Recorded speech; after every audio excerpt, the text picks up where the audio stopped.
রাজধানীর মিরপুরের পল্লবী বাউনিয়াবাদে দিনে দুপুরে প্রকাশ্যে একটি বাড়িতে লুটপাট চালানো হয়। ই ব্লকে ১৭ নম্বর লাইনের ৬ নম্বর বাড়িতে শতাধিক লোক দেশীয় অস্ত্র নিয়ে এই লুটপাট চালায়।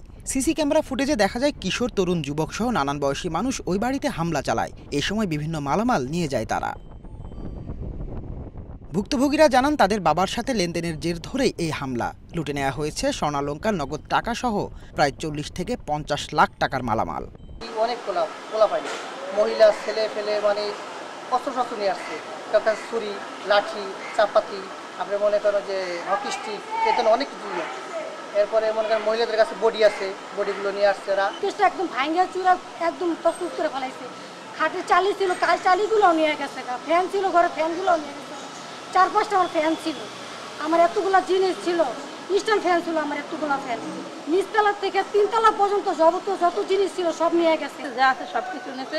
আমার মেয়েদের ফলা জামালেরে এককাল উড়েই লই গেছে, মেয়েদের ছেলে আমার জামালেরে এককাল উড়েই লই গেছে। আমি ভাবছি নাই, মরিয়ে গেছে। নিচে পুলিশের সামনে বসে ওরা সবাই থ্রেট দিতেছে, কোপাইতেছে, মারার জন্য আসতেছে।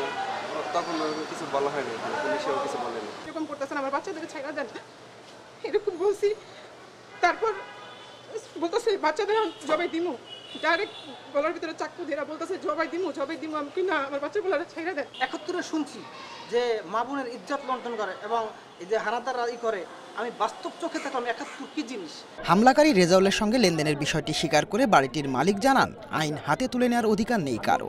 টাকা পয়সা পাবে দেবে, ঠিক আছে, তারা নিয়ে নেবে, কিন্তু এভাবে নিজের হাতে আইন তুলে নিতে পারে না। এ বিষয়ে জানতে চাইলে পল্লবী থানার ভারপ্রাপ্ত কর্মকর্তা জানান, বিষয়টি সমাধানে উভয় পক্ষকে আদালতে যাওয়ার পরামর্শ দেওয়া হয়েছে।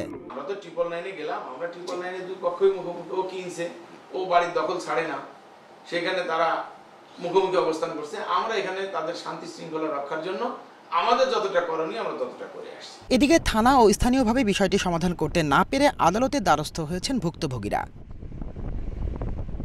মাঝারুল আমিন শুভ, এশিয়ান টেলিভিশন।